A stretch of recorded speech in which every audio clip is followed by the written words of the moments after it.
Seterusnya marilah kita memahami petunjuk Allah yang diwahyukan kepada Rasulullah sallallahu alaihi wasallam menjadi pengajaran kepada umatnya sehingga hari kiamat. Firman Allah Ta'ala, "Wala in sa'altahum man khalaqas samawati wal ard la yaqulunna Allah qulil hamdulillah bal aktsaruhum la ya'lamun." Surah Luqman. Yang bermaksud, dan jika engkau tanya mereka, yakni orang-orang kafir, khususnya musyrikin, siapakah yang menjadikan langit dan bumi? Nescaya mereka menjawab, Allah. Katakanlah wahai Muhammad, Alhamdulillah, segala puji bagi Allah. Bahkan kebanyakan mereka tidak tahu apakah makna dan tujuan kalimah Allah itu. Ayat yang sangat bermakna ini diturunkan oleh Allah kepada Rasulullah sallallahu alaihi wasallam ketika memulakan dakwahnya di Makkahul Mukarramah dan berhijrah ke Al-Madinatul Munawwarah. Apabila mengajak seluruh manusia kepada la ilaha illallah, tidak ada Tuhan yang sebenar melainkan Allah. Rabbuna Allah, Tuhan kita yang sebenar, yang disembah dan menguruskan kehidupan kita ialah Allah. Tiba-tiba orang-orang musyrikin juga menyebut Allah, dan mereka memuliakan perkataan Allah itu lebih daripada yang lain, dalam keadaan mereka tidak tahu makna dan maksudnya. Dalam peristiwa yang terkenal, apabila mereka mengadakan surat perjanjian di kalangan pemimpin-pemimpin mereka untuk memulau Rasulullah sallallahu alaihi wasallam, pengikut-pengikutnya dan keluarganya yang mendampingi di Makkah Al-Mukarramah. Surat perjanjian itu dimulakan dengan perkataan Bismikallahumma, dengan nama Allah, wahai Tuhan kami. Setelah beberapa tahun Nabi SAW di pulau di Mekah dalam keadaan lapar bersama-sama dengan sahabat dan keluarga yang menunggunya, tiba-tiba terdapat kalangan pemimpin musyrikin yang bersimpati. Lalu mereka bersepakat masuk ke dalam Kaabah untuk mengambil surat perjanjian itu bagi dikaya. Tiba-tiba mereka dapati surat itu sudah dimakan oleh anak-anak, kecuali satu perkataan, iaitulah Bismikallahumma. Peristiwa yang sangat menarik supaya mereka menyaksikan sendiri. Apabila Rasulullah SAW menerima perjanjian damai dengan pemimpin musyrikin yang menghalangnya dan sahabatnya masuk ke Mekah, dimeterailah satu perjanjian yang dikenali dengan perjanjian Hudaybiyah. Apabila surat perjanjian itu dituliskan Sayyidina Ali karramallahu wajhah menulisnya.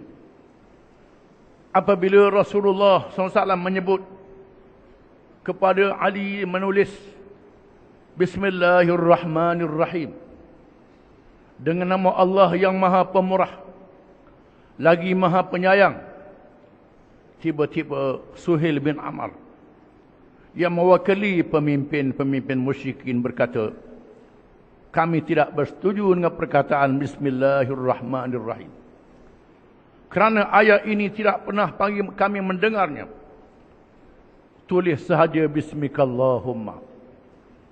Lalu Nabi SAW menyuruh Sayyidina Ali menulis perkataan Bismikallahumma. Menerima apa yang diterima oleh mereka. Perkataan Allah diterima oleh mereka dengan meneruskan perjanjian Hudaybiyah yang sangat penting itu. Menunjukkan betapa kalimah Allah digunakan oleh orang-orang musyrikin yang menyembah berhala walaupun dalam keadaan tidak mengerti. Maka Allah Subhanahu wa taala menyuruh Nabi SAW berkata, Alhamdulillah, segala puji bagi Allah, kerana mereka telah menerima kalimah Allah itu. Bal aktsaruhum la ya'lamun. Tetapi kebanyakan mereka tidak tahu apakah makna yang sebenar kalimah Allah itu.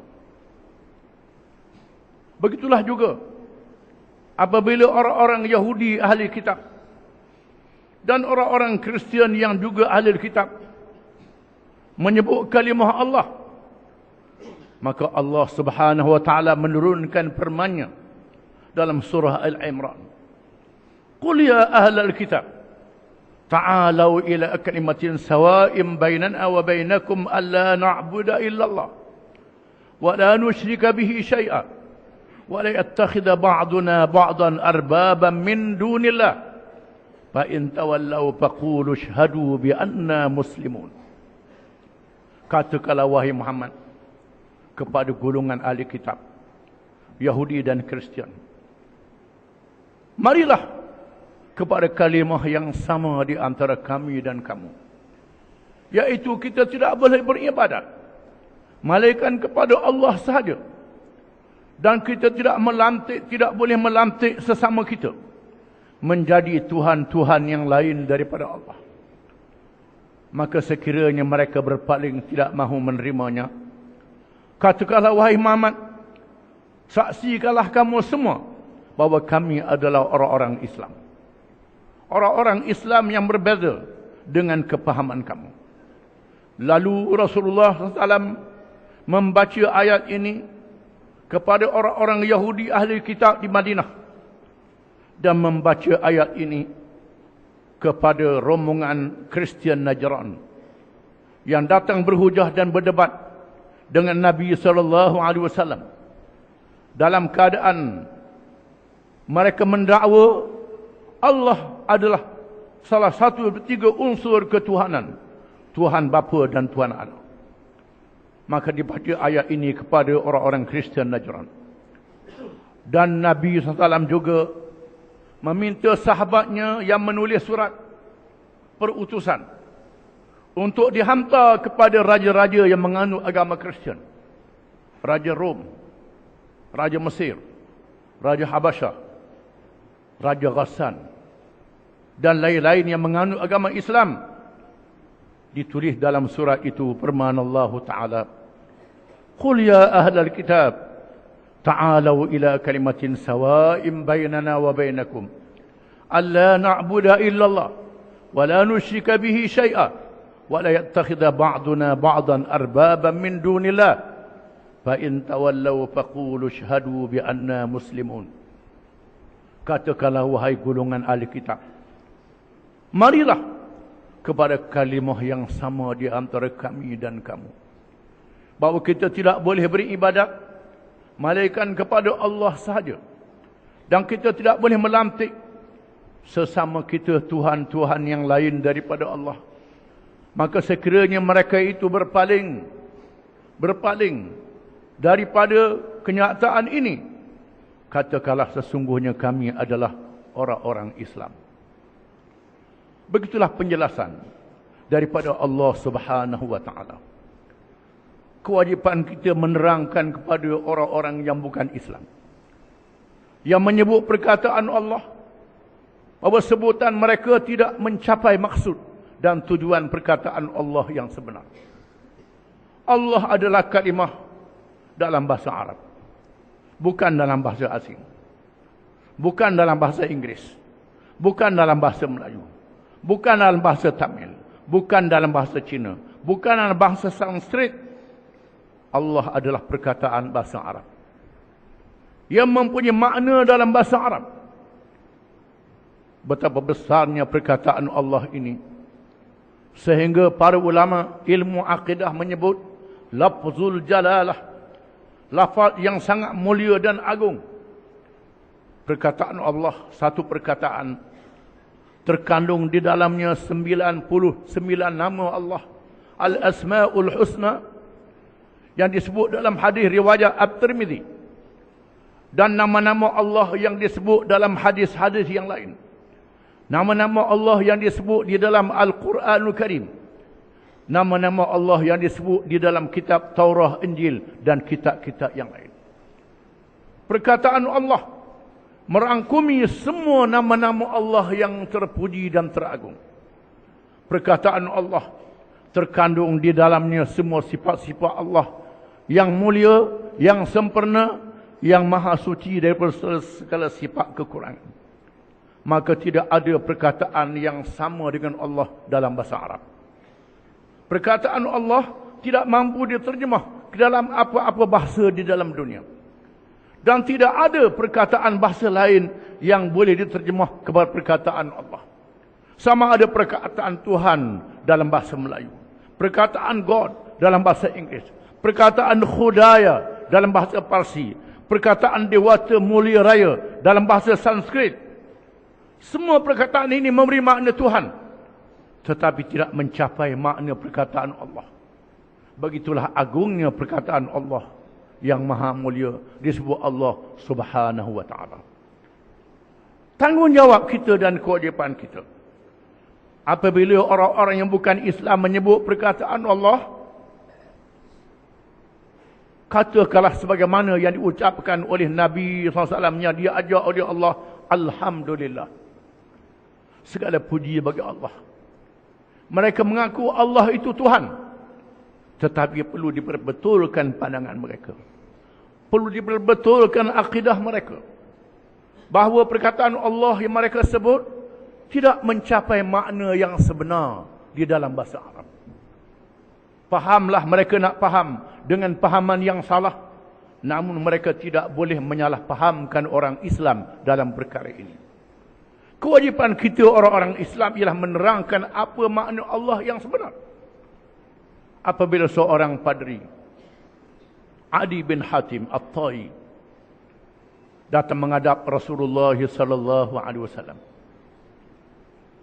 dalam keadaan memakai salib palang yang digantung dengan rantai, menandakan dia kuat berpegang dengan agama Islam, kuat berpegang dengan agama Kristian. Lalu Rasulullah SAW membaca kepada Adi bin Hatim, ittakhadhu ahbarahum wa ruhbanahum arbaban min dunillah.